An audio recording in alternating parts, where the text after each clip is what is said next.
Hello everyone, स्वागत है आपका मेरा आयुर्वेद चैनल पे। डॉक्टर बिलाल अहमद वानी की रिसर्च मैथडोलॉजी की बुक हमने कंटिन्यू रखी हुई है, जिसमें से रिसर्च वाला पार्ट हमारा कंप्लीट हो चुका है, जिसमें 15 चैप्टर्स थे तो वो कंप्लीट हो चुके हैं। अब पार्ट बी जो है स्टैट्स वाला, वो आज से शुरू कर रहे हैं। तो चैप्टर नंबर 1 शुरू करते हैं, स्टैटिस्टिक्स।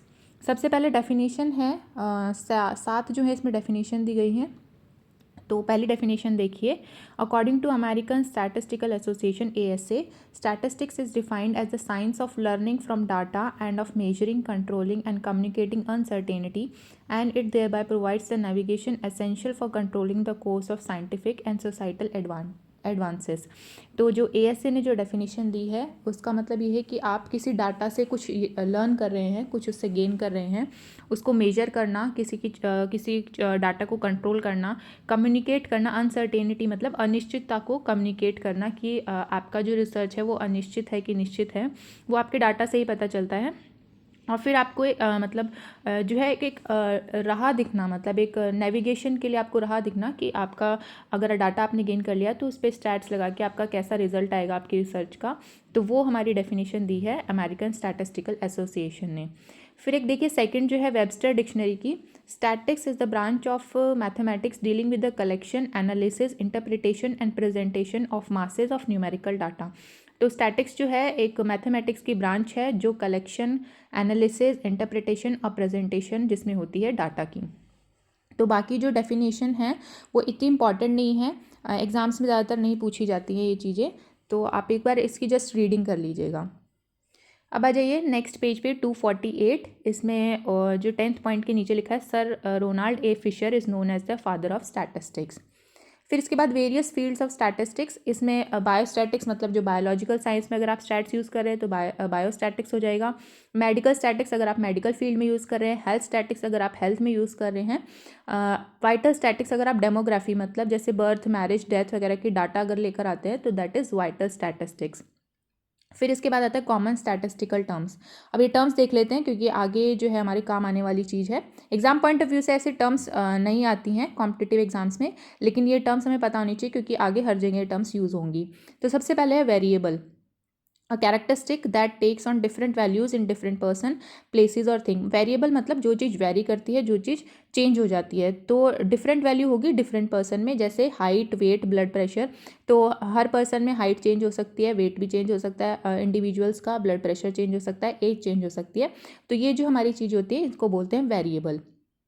उसके बाद है constant, quantities that do not vary such as pi. जैसे पाई हमने मैथ्स में पढ़ा है कि पाई की वैल्यू होती है 3.141, ये कांस्टेंट रहती है। चाहे आप कोई सी भी थ्योरम यूज़ करें, अगर वहाँ पे पाई यूज़ हो रही है तो दैट इज़ 3.141 ही हम उससे हमेशा जो थ्योरम में है रखते हैं। तो वो हो जाएगी हमारी कांस्टेंट वैल्यू जो चेंज नहीं होती।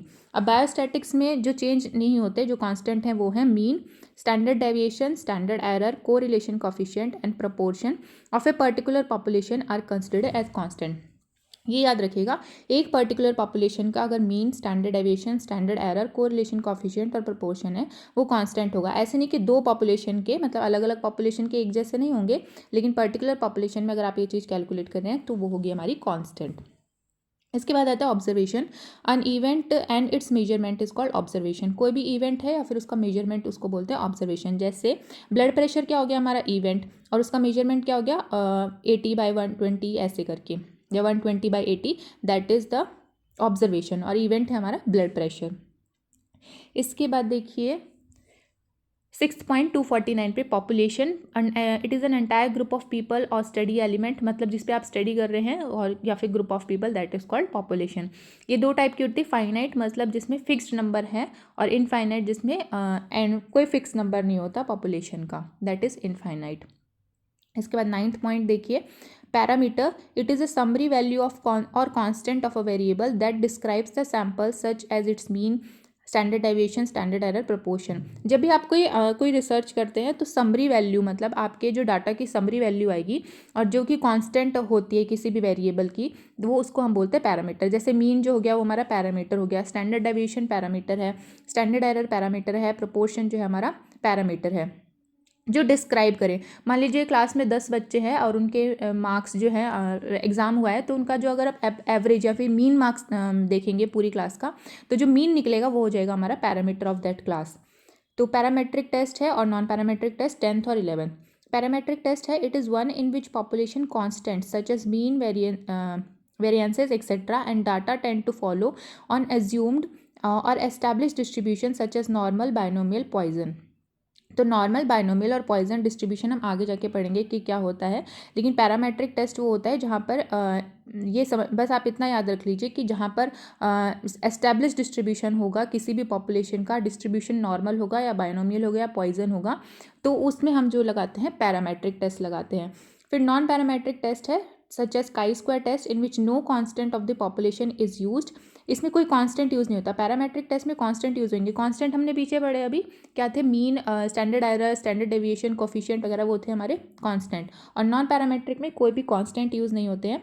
Data do not follow any specific distribution and no assumptions are made on in non parametric test. मतलब जो स्पेसिफिक डिस्ट्रीब्यूशन है वो डाटा फॉलो नहीं करता। मतलब कहीं पे डाटा आपको ज़्यादा भी मिल सकता है, कहीं पे डाटा आपको कम भी मिल सकता है। और जबकि पैरामेट्रिक में क्या होता है, एक समान डाटा रहता है शुरू से लेके आखिर तक। तो उसको हम ये मैं सुपरफिशियली बता रही हूँ कि नॉर्मल डिस्ट्रीब्यूशन क्या होता है, लेकिन आगे जाके हम इसको और अच्छे से पढ़ेंगे कि डिस्ट्रीब्यूशन ऑफ डाटा क्या होता है। तो पैरामेट्रिक में आप ये समझ लीजिए कि शुरू से आखिर तक जो है नॉर्मल रहता है डाटा, मतलब एक समान डाटा रहता है, ऊपर नीचे नहीं होता। और नॉन पैरामेट्रिक में एक समान डाटा नहीं होता, कहीं पे ज़्यादा, मतलब शुरुआत में ज़्यादा भी हो सकता है, कम भी हो सकता है, बीच में ज़्यादा हो जाता है या फिर कम हो जाता है। तो दैट इज़ वो कोई स्पेसिफिक डिस्ट्रीब्यूशन फॉलो नहीं कर रहा डाटा, इसलिए वहाँ पे लगेगा नॉन पैरामेट्रिक टेस्ट। इसके बाद ये जो सिंबल्स दे रखे हैं, ये हम आगे जैसे जैसे पढ़ते जाएंगे स्टैट्स में अपने आप सिंबल आपको समझ में आते जाएंगे और याद रह जाएंगे, तो यहाँ पर इनको पढ़ने की ज़रूरत नहीं है। फिर देखिए टू फंक्शंस एंड इम्पॉर्टेंस क्या है स्टैट्स की। तो 251 पे देखिए कॉज एंड इफेक्ट को देखने के लिए, मान लीजिए आपके पास दो डाटा है या फिर किसी पॉपुलेशन का डाटा है, तो आप उसे कॉज एंड इफेक्ट रिलेशनशिप निकाल सकते हैं। ये हम रिसर्च में देख चुके हैं कि कैसे होता है ये। हेतु व्याधि बताने के लिए, हेतु क्या है इसका, व्याधि क्या है, ठीक है। Conducting statistical inquiry. अब आप स्टैटिस्टिकल इंक्वायरी को कंडक्ट कैसे करेंगे। सबसे पहले इसमें आता है प्लानिंग द इंक्वायरी और दूसरा आता है एग्जीक्यूटिंग द इंक्वायरी। पहले आप प्लान करेंगे इंक्वायरी को, उसके बाद उसको एग्जीक्यूट करेंगे, एक्शन में लाएंगे। तो planning the inquiry, this constitutes the collection of data, includes careful consideration of the following fact. आप किसी डाटा को कलेक्ट कर रहे हैं, वो हमारा प्लानिंग के अंदर आता है। फिर इसमें आता है पर्पज ऑफ इंक्वायरी, कि आप जो रिसर्च कर रहे हैं वो क्या पर्पस है। Scope of inquiry, unit of data collection, source of data क्या है आपका, टेक्निक ऑफ डाटा कलेक्शन क्या है, चॉइस ऑफ फ्रेम क्या रहेगा, मतलब आप कौन सी पॉपुलेशन में से इसको चूज़ कर रहे हैं, डिग्री ऑफ एक्यूरेसी डिजायर्ड या फिर मिसलेनियस कंसिडरेशन। इसके बाद आता है हमारा executing the inquiry. After the plan of data collection has been prepared, the next step is to execute the survey. Execute the survey या फिर रिसर्च भी आप इसको बोल सकते हैं। तो आप उसको एग्जीक्यूट कैसे करेंगे। Setting up an administrative organization, आपने कोई ऑर्गेनाइजेशन में आपको करना है आपका रिसर्च, तो उसका पूरा सेटअप भी आपको देखना पड़ेगा कि आप इस ओपीडी में से पेशेंट लेंगे या फिर क्या करेंगे, वो पूरा उसको बोलते हैं setting up an administrative organization. Design of forms, selection, training and supervision of field investigator, जो आपकी रिसर्च को कैरी ऑन कर रहे हैं उनकी ट्रेनिंग करना, उनको सेलेक्ट करना या फिर कौन सुपरवाइज करेगा ये देखना। Control over accuracy, arrangement of follow up cases, presentation of information, statistical analysis and preparation of report. तो ये जो सारी चीज़ है स्टैटिस्टिकल इंक्वायरी के लिए आपको प्लानिंग भी करनी पड़ेगी और फिर उसका एग्जीक्यूशन करना पड़ेगा। फिर आता है स्टैटिक्स इन आयुर्वेद। ये इतना इंपॉर्टेंट नहीं है स्टैटिक्स इन आयुर्वेद, ये आप पढ़ लीजिएगा, पूरा थ्योरी है कि कहाँ पर संख्या वर्ड का यूज़ करा गया है। जैसे प्राय और च जो यूज़ होते हैं वो नंबर्स को रिफ्लेक्ट करते हैं। किसी भी श्लोक में जैसे प्राय आ जाता है या फिर च आ जाता है, यहाँ पे लिखा है ना इन आयुर्वेदिक क्लासिक्स द वर्ड संख्या इज बीइंग रिप्रेजेंटेड बाय प्राय एंड च, these two words reflect number. तो कोई भी चीज़ जो नंबर को रिफ्लेक्ट कर रही है इसका मतलब वो स्टैट्स में आ गई है। फिर common statistical terms from Ayurvedic perspective 253 number page पे देखिए। सबसे पहले मेडिकल स्टैटिक्स देखिए, इसमें त्रिसूत्र के बारे में लिखा है या फिर विकृति परीक्षा के बारे में लिखा हुआ है। तो factor, sign, symptom and treatment are त्रिसूत्र। तो ये तीनों चीज़ क्या होती है हमारी, त्रिसूत्र होते हैं। मतलब तीन जो चीज़ आ गई, मतलब कोई डाटा आ गया आपके पास या फिर कोई न्यूमेरिक चीज़ आ गई है, तो वो हो जाएगा हमारा मेडिकल स्टैटिक्स। फिर हेल्थ में क्या आता है, concept of health is mentioned in Sushruta. जो सुश्रुत ने कॉन्सेप्ट ऑफ हेल्थ बताया है वो हमारा हेल्थ स्टैटिक्स है। फिर टेबुलेशन, जैसे गण को आरगवद आदि गण, सालसर आदि गण ऐसे करके टेबुलेट जब कर दिया है तो हमारा टेबुलेशन फॉर्म में हो गया, मतलब टेबल्स बना दी गई हैं आयुर्वेद में। फिर देखिए डाटा जैसे कॉन्सेप्ट ऑफ गुण, वेयर ईच गुण is attributed with specific quality can be considered under qualitative data. मतलब आप किसी की क्वालिटी बता रहे हैं, किसी गुण की क्वालिटी बता रहे हैं, दैट इज ऑल्सो डाटा, और उसको हम बोलेंगे क्वालिटेटिव डाटा। फिर आता है सैम्पलिंग मैथड, जैसे कॉन्सेप्ट ऑफ सामान्य, दैट इज जनरली और जनरलाइजेशन। लक्षण ऑफ आप the true value of estimate to rule out bias, मतलब बायस को हटाने के लिए आप जो है एस्टिमेट को रूल आउट करने के लिए आप के जो लक्षण है वो देखते हैं। तो ये सैम्पलिंग मेथड में आ गया। जो आयुर्वेद में हमने जो चीज़ें हैं उनको निकाल के उनके अलग अलग एग्जाम्पल रख दिया है, जैसे किसी को मेडिकल स्टैट्स में डाल दिया, किसी को हेल्थ में, किसी को टेबुलेशन में, किसी को डाटा में, या फिर किसी को सैम्पलिंग मेथड में। फिर ऐसे जैसे कोरिलेशन है, अग्नि का और अर्श का, अतिसार गृहिणी का कार्य कारण संबंध है, वो कोरिलेशन में आ जाता है। वाइटल स्टैट्स में क्या आता है हमारा, जैसे अल्पायु दीर्घायु आ गया, काल अकाल मृत्यु आ गया, जो जनपद ध्वंसनी अध्याय में जो बता रखे हैं डिसीज़ और प्रिविलेंस ऑफ डिसीज़ के बारे में, वो आ जाता है हमारा वाइटल स्टैट्स में। फिर मेजरमेंट वाले में क्या आता है, जैसे प्रमाण आ गया, अंजलि अंगुली प्रमाण आ गया, सर्वग्रह परिग्रह, जैसे राशि के बारे में बताया गया है, तो सर्वग्रह और परिग्रह राशि जो होती है दैट इज मेजरमेंट। इसके बाद आता है स्टैटिस्टिकल टर्म्स एक्सप्लेन्ड इन आयुर्वेद। तो वो 44 वादमार्ग हैं जो एक्सपेरिमेंटेशन और इंस्पेक्शन के लिए यूज़ होते हैं।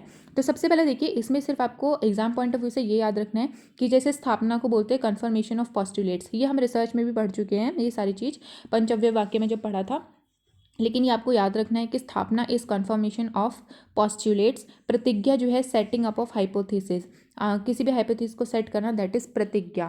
फिर नेक्स्ट पेज पर आ जाइए, प्रतिस्थापना इज नल हाइपोथेसिस। हाइपोथेसिस और नल हाइपोथेसिस हम आगे पढ़ेंगे, यहाँ पे मैं थोड़ा सुपरफिशियल बताती हूँ। नल हाइपोथेसिस मतलब वो कोई भी रिलेशन नहीं बताता। नल हाइपोथेसिस अगर कोई एसोसिएशन भी है तो वो कोई एसोसिएशन नहीं बताएगा, जैसे स्मोकिंग और लंग कैंसर के बीच में कोई भी एसोसिएशन ना बताना, मतलब स्मोकिंग से लंग कैंसर नहीं होता, that is null hypothesis, and smoking से लंग कैंसर होता है, दैट इज़ हाइपोथेसिस। तो क्या एसोसिएशन जब नहीं बता रहा है तो होता है नल हाइपोथेसिस। तो यहाँ पे सिर्फ आप इतना याद रखिए कि प्रतिस्थापना जो है वो उसको बोलते हैं हम नल हाइपोथेसिस, प्रयोजन जो है वो है हमारा अल्टरनेट हाइपोथेसिस, संशय जो है हमारा प्रोबेबिलिटी, सिद्धांत है कॉन्सेप्ट एस्टैब्लिश्ड, अर्थापत्ति है हमारा null hypothesis is rejected and alternate hypothesis is accepted. अर्थापत्ति याद रखिए, नल हाइपोथेसिस को रिजेक्ट करना है और अल्टरनेट हाइपोथेसिस को एक्सेप्ट करना है। फिर कार्य कारण सिद्धांत जो है वो हमारा कॉज एंड इफेक्ट रिलेशनशिप। फिर 10th पॉइंट देखिए इंपॉर्टेंट, भूयिष्ठ जो है कई बार याद नहीं आता है, भूयिष्ठ जो है हमारी सेंट्रल टेंडेंसी है, मतलब मोड है जो है हमारा भूयिष्ठ है, ठीक है। मीन मीडियन मोड, ये तीनों सेंट्रल टेंडेंसी होती है। तो मोड मीडियन और ये सारी चीज़ जो है हमारी भूयिष्ठ बोलते हैं, इनको भूयिष्ठ में आती हैं। फिर है हमारा जैसे बस्ती जो है काल कर्म और योग वाली, वो हमारा इंडिकेट करती है नंबर को पंचकर्म में। तो यही याद रखना है कि भूयिष्ठ जो है सेंट्रल टेंडेंसी है, कार्य कारण जो है कॉज एंड इफेक्ट है, अर्थापत्ति मतलब नल हाइपोथेसिस को रिजेक्ट करना, अल्टरनेट को एक्सेप्ट करना, सिद्धांत मतलब कोई भी कॉन्सेप्ट को एस्टैब्लिश करना, संशय मतलब होता है प्रोबेबिलिटी, प्रयोजन मतलब होता है अल्टरनेट हाइपोथेसिस, प्रतिस्थापना मतलब होता है नल हाइपोथेसिस, और प्रतिज्ञा होता है सेटिंग अप ऑफ हाइपोथेसिस, और स्थापना है कन्फर्मेशन ऑफ पॉस्टुलेट्स। तो इतना ज़रूर याद रखना है, इस चैप्टर में ये चीज़ बहुत ज़्यादा इंपॉर्टेंट है एग्जाम पॉइंट ऑफ व्यू के लिए, 255 नंबर पेज पे। फिर इसके बाद देखिए सबसे लास्ट में एप्लीकेशन इन शरीर रचना, एप्लीकेशन ऑफ बायोस्टैट्स इन आयुर्वेदा करके जो टॉपिक है उसमें सबसे पहले एप्लीकेशन इन शरीर रचना, मतलब शरीर रचना में आपका बायोस्टैट्स कैसे यूज़ हुआ है। तो जैसे मेजरमेंट हो गया कोई भी एनाटॉमिकल स्ट्रक्चर का या फिर कोई नंबर हो गया, तो दैट इज़ शरीर रचना के बारे, मतलब शरीर रचना में आपका बायोस्टैट्स यूज है। मतलब कहीं पर भी आपका कोई नंबर निकल कर आ रहा है सामने, तो वो हमारा स्टैट्स के अंदर ही आ जाता है। तो ऐसे शरीर क्रिया में देखिए नॉर्मल वैल्यू ऑफ दोष धातु उपधातु, ये एक एग्जाम्पल दिए हुए हैं, आप इनको देख सकते हैं। फिर थर्ड में आता है रोग निदान और विकृति विज्ञान में कैसे आपका स्टैट्स आपको दिख रहा है कि कैसे स्टैट्स यूज़ हुआ है। जैसे लेबोरेटरी वैल्यूज़ बताइए दोष धातु मल उपधातु की, और नॉर्मल लिमिट्स बताइए, रेंज बताइए। काय चिकित्सा में कैसे यूज़ हुआ है, आप किसी ड्रग की एफिकेसी देखते हैं, जैसे efficacy of Ayurvedic treatment and therapies in different groups and find the significance with appropriate statistical test. आप किसी ड्रग की एफिकेसी देखना चाहते हैं तो उसका डाटा पूरा कलेक्ट करके, मतलब रिसर्च के बाद उस ड्रग के ऊपर उसका डाटा कलेक्ट करके उसके ऊपर आप स्टैट्स लगाएंगे, मतलब स्टैटिस्टिकल टेस्ट यूज़ करेंगे, जैसे काई स्क्वायर हो गया, टी हो गया, एनोवा हो गया, विल्कॉक्सन हो गया, मैन विटनी हो गया। तो ये जब आप टेस्ट यूज़ करते हैं तो वो स्टैट्स में आ गया, ऑब्वियस सी बात है। तो इस तरीके से काय चिकित्सा में भी आपका बायोस्टैट्स यूज़ हो रहा है। फिर द्रव्य गुण विज्ञान में कैसे हो रहा है? द्रव्य गुण विज्ञान में पहले से ऑलरेडी टेबल जो बनी है, जैसे रस गुण, वीर्य विपाक, पांच भौतिक, कंस्टिट्यूशन, ये सारी जो टेबुलर प्रेजेंटेशन है ये हमारी स्टैट्स में ही है, स्टैट्स में ही इंक्लूड हुई हैं द्रव्य गुण विज्ञान की, जो टेबल फॉर्म में सब कुछ है। तो ये आप सारी चीज़ें पढ़ सकते हैं। एग्जाम पॉइंट ऑफ व्यू से जितना इंपॉर्टेंट था मैंने आपको उतना बता दिया है। बाकी इसमें सारा थियोरिटिकल है जो हम पहले हर जगह पढ़कर आ चुके हैं। तो चैप्टर नंबर 1 में सिर्फ इतना ही था। आज के लिए इतना ही। Thank you.